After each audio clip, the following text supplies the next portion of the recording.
broken bones, and perform school and sports physicals. Click on our banner at TaylorvilleDailyNews.com.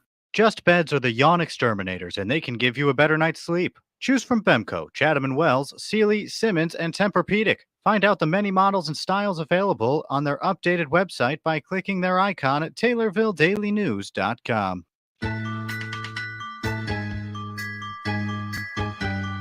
Welcome to the WTIM Morning Show. I'm Avery Cooper, your host. Your stream co-sponsored by People's Bank and Trust, where they put people first, and Landmark of Taylorville, where you always do better with Landmark. I'm here in studio with Pawnee School District Superintendent Tim Croneville. Welcome back to the program, Tim. Well, thank you. I appreciate you having me again. So, what do you have coming up here in the near future? We're going to talk about a lot of different things, but I kind of want to give you a chance to give an overview of what you're looking forward to. Well, I know we talked a little bit about masks, obviously, so that's been a little bit of a change, a positive change for the school district, but obviously with the spring coming up, we're looking forward to getting outside. We had a pretty good winter, really. Not a lot of cold weather. I mean, we did use, I think we ended up using 7 days. No, we used 5 days this year. That's right, 5 e-learning days. So, warmer weather outside. We're ready for softball and baseball and junior high and high school track. So I know our teams are starting to get ready. Practices started Monday. Participation for a small school is pretty good. I think we have 16 kids out for baseball. I think we have 12 or 13 kids out for softball. I haven't seen the track numbers yet. Junior high track numbers are usually pretty good, and our high school track usually is about 10 to 15. So, they're just starting to get in the swing of things, and we look forward to having whatever a normal rest of the school year is. I think we all kind of have forgotten what that was like. So we're hoping these last couple months will be smooth sailing, and I know the kids are excited. To finish the school year. They're always kind of ready to get out of school, but I know the kids are excited that they don't have to wear masks anymore, and we're going to get into the spring seasons. Gosh, so much has changed in the last month since you last came into the studio, and especially when it comes to masking.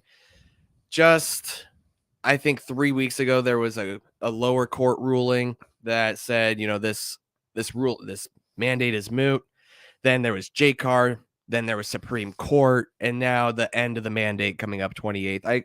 What a journey. How do you feel Pawnee navigated that? Well, with any difficult situation, you're going to have people that thought we navigated it really well and people that were not happy. The mask situation was such a divider in school districts and communities. And, I'm very fortunate where I am in Pawnee that we didn't have a lot of division. I know there were people on both sides of the fence, but the courts, the governor's decision all put us in a difficult situation. The ruling wasn't terribly clear. We actually for a week stayed with masks, and then we changed course on that Friday. We had a special board meeting and then went to the mask optional. And even with that decision, not everybody is going to be happy or was happy with that. But again, it separated a lot of school districts, and luckily we didn't have a lot of issues in Pawnee. I know our kids were thrilled to death, and most of the staff were thrilled to death to be done with the masks. There was a young individual that came to our special board meeting and spoke. I think he was a second grader, and said, he had never seen his classmates full faces. And it kind of hit home, I think, for a lot of individuals. You don't think about that with the younger kids, but they have not known school without masks. So, it's very important for us to try to get back to as much as normal as possible. I don't think we're going to know for years the damage that this situation has done to the educational process. I know our teachers are working hard to try to get students where they need to be as a result of what's happened the last couple of years. I know the CDC has lowered their guidelines for the amount of vocabulary words younger kids should know too, because they just the language skills just aren't what they were before the pandemic. Like you mentioned, we're not going to know for a while what the impact of that is. We aren't. And unfortunately, the kids are the ones that got caught in the middle of this. And don't get me wrong, I'm not saying that we shouldn't have erred on the side of caution. Right. Obviously, with COVID, it was a different situation for all of us as quickly as it passed from one person to another. And even people aren't going to know what the long-term health effects are going to be on them from having it. But unfortunately, the children did get caught in the middle in the school districts, and it's, like I said earlier, it's hard to remember exactly what normal is. But we're trying to get back to it as quickly as possible and have a great end to the school year. Especially the lower court rulings seem to cause a lot of confusion along not just your school district, but most school districts in Illinois. How did you start to see that kind of clarify as this last month went on? I don't know if it ever really truly clarified, because it was difficult to define if you were affected by the ruling. Right. Was it, being named in the suit? Was it being part of the school districts that were in the suit? I know some school districts allowed specific students that were named in the suit to not wear masks, and everybody else had to wear masks, which I can't even imagine trying to decide and enforce that in a school district. And the problem is that most school districts, I think, tried to follow their legal advice, is what we did as well. But even within the lawyers, there was confusion as to how this law applied to school districts. And I was in a superintendent's meeting yesterday, and we sat down, and it was, regardless of what side you're on, it was kind of like once that fence gate was cracked open a little bit, everybody started to push the gate open. So I think, as you saw, more and more school districts started to get on board, whether it applied to them or not. And once that was open, realistically, the governor really probably didn't have much of a decision. And a lot of school districts had said they weren't going back regardless of the court decisions. So it is a positive to get to that point. But yes, it's been, for everybody involved in school districts, a very difficult couple of years. I know you have a lot of administrative work that you do with being a superintendent. You also occasionally get the chance to interact with kids. What did you see with those children when they heard, I don't have to wear masks anymore? Just thrill on their faces. It was nice to, and it still is nice to see smiles again. Like I said, it was such a difficult thing the last couple of years to wear the masks and try to teach students, and students learn in that type of environment. And again, don't get me wrong, I said obviously we want to keep kids safe, but kids are so thrilled. Even when we had the masks for that week after the court ruling, our kids followed it. I knew they were ready to take them off, but when we finally decided to get rid of wearing masks in Pawnee, we still had some wear them, but most of them were just thrilled to death to finally be able to see their friends' faces. And staff, especially those teaching the kids, how did they react? The majority of staff was very thrilled as well. The same thing with staff, whether it's high school staff or junior high staff or elementary staff. I had high school teachers that had freshmen and sophomores that had never seen a student's face as well. So they didn't know anything other than that. And one of the things that was kind of a side issue with the mask is that I know teachers did not feel like they got to know students as well as they have in the past. We're a small school district. I'm very fortunate to be in a small school district. I grew up in a small school district. I've always known being able to know the majority of the kids. I've been junior high school principal for the last 11 years. No longer junior high principal, but still high school principal. And that has always been one of the pulls for me of staying in a small school district, is knowing everybody. And teachers would they wouldn't complain about it, but it would just be in a matter of conversation in the hallways that they felt like they didn't know the kids like they had in the past. And, knowing the kids on a personal level helps you educate them. And again, that's another good draw of a small school district.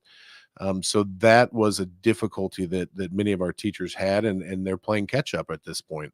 Yeah. I'm going to let me reintroduce you, and then we'll continue our conversation, maybe about some non-COVID related items. That'd be great. Yeah. You're listening to the WTIM morning show. That is Pawnee School District Superintendent and Pawnee High School Principal Tim Crudeville here on the WTIM morning show. Your stream co-sponsored by People's Bank and Trust, where they put people first. Landmark of Taylorville, where you always do better with Landmark.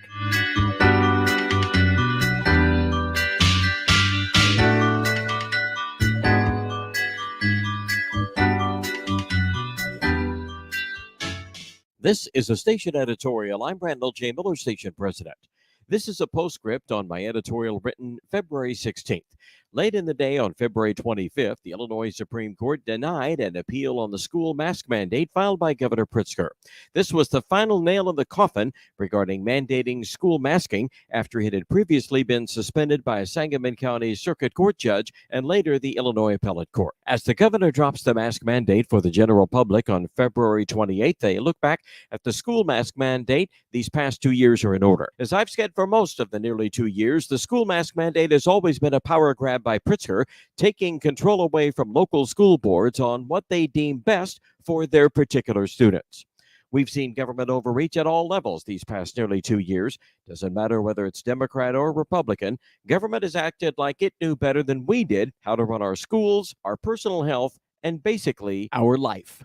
This all stemmed from the fear all politicians had going into the pandemic that they would get blamed and thus not reelected for killing off grandma plus doing a power grab at the same time. We as voters need to be very, very careful of government, whether it's federal or state in the future. We are a country governed by and for the people. It's not the other way around. And may I again remind not only the governor, but all federal and state officials that it is an election year. And while Americans generally have a short memory, what we've endured these past 2 years will be burned into our memory the rest of our lives, and definitely this year when we go to the polls. The preamble to the Declaration of Independence we all learned in school says it best. We hold these truths to be self-evident, that all men are created equal, that they're endowed by their Creator with certain unalienable rights, that among these are life, liberty, and the pursuit of happiness. May God continue to bless our great country and its people. That's our opinion. We welcome yours. Our email address is editorial@randyradio.com. We're the late night place to be. Hi, Jim Bohannon here, host of the Jim Bohannon Show, heard weeknights from 9 till midnight on all of the News Talk WTIM platforms. Join me with stimulating guests and your calls on the topics of the day. We bring you guests to keep you in the know every weeknight from 9 till midnight. It's the Jim Bohannon Show on 96.1 FM in Christian County, 107.5 FM in Shelby County, and 107.7 in Moultrie County. Plus streamed at TaylorvilleDailyNews.com on the WTIM mobile app and Amazon Alexa. Local farm broadcaster Jared White covers the local agriculture news you need to know. Weekday mornings at 6:40 and weekday afternoons at 12:20. Hear his reports by downloading the free WTIM mobile app at the Apple Store or Google Play. This is Megan Lopez with Nesty's Burger Joint on the south side of the Taylorville Square. To see our menu, click on our icon on TaylorvilleDailyNews.com.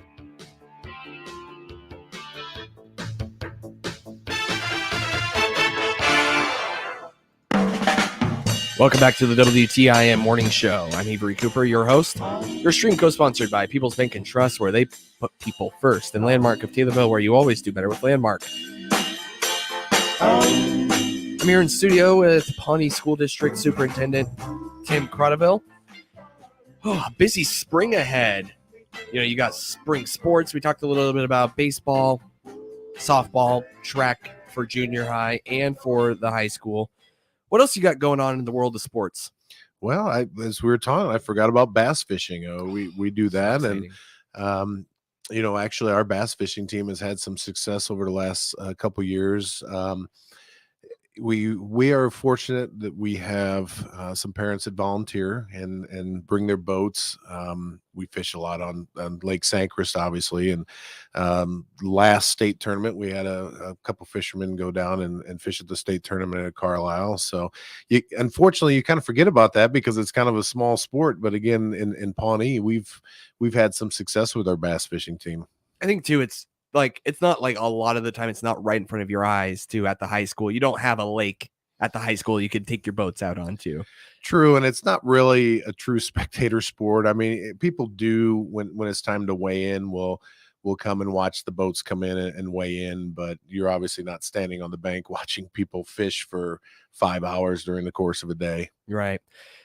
So I mean, have you guys been pretty successful with that in the past? I know you said you had a couple of state contenders last year, but how's it been historically? Well, I think we're probably in about our 5th or 6th year, Okay. and we've had some other people in the past, go to state. I know Lake Carlisle is a difficult lake to fish on, so I'm not saying we had a lot of success at state, but we still sent people to state and won some local titles. So we're very proud of them, like we are of all of our sports and extracurriculars. How did the play go, the high school play? Good. We our drama department produced the Father of the Bride. Obviously the original from what the TV show was, or the movie, sorry. Our teachers, Debbie Kopp and Heather Edwards, were the director and assistant director, and we get good participation in our arts. Sports and those extracurriculars always kind of dominate the conversation in the community, but we are equally proud of our arts program. We have an outstanding band program. We have, like I said, an outstanding drama program. Our art program is going very well. We were supposed to do a musical this year, and just with everything going on, that was difficult. So our play directors came to us and said, well, let's do a play this year. And the kids were pretty excited about that. We just finished 3 nights of that this last weekend. I went and saw the Sunday show, and as always, I'm very impressed with our kids. It's nice to see our kids, I guess what you could say, a little bit outside of their comfort zone and see what they're capable of. And it was very enjoyable, well attended. And again, it's just another positive thing that we have in the Pawnee School District. Future actors of the silver screen. Well, maybe. Anyway, so you have also we talked a little bit about this last time, but you're considering construction to the elementary. How's that going right now? Well, we are at a point now where we are looking at doing a feasibility study. Our last board meeting, we had a contractor come in and give us an idea of what new school construction was going to cost us. Nobody is ever definite on that, especially with the costs and how things have changed so much just with raw materials the last couple of years. So I'm not for sure yet. We still have on the burner the elementary school addition, a weight room gym addition. That's still one part of the discussion, and the new school construction is the other part of the discussion. So I don't know. We'll see. We're trying to find out what is most feasible for our community, what is going to be most cost effective for us, obviously, in moving forward. And again, our goal is to do what is right for our community that is going to be long lasting. So we'll see what happens. What would you say is the driving factor for construction on the elementary school? With our elementary school, the size of the classrooms is pretty small. We also have a very successful pre-K program. And even though we score well when the state inspectors come in, there are some areas, because of where we have our pre-K located, affect us. So part of the project process, if we do an elementary school addition, is moving our pre-K, addressing some of those problems that we've had where our pre-K is currently located, increasing the physical side of the classrooms, so that our younger kids have the space that they need in order to learn. Got a little bit of time left, not a lot though. So I wanted to give you a chance just to say anything any final thoughts, or maybe cover something that I didn't get to. Well, as always, I appreciate you letting me come in here and talk about the Pawnee School District. There's a lot of great things that are going on. We, as a small school district, have such great community support. We're excited about getting into the athletic seasons, no mask, just kind of having a celebration of the last 3 months of the school year.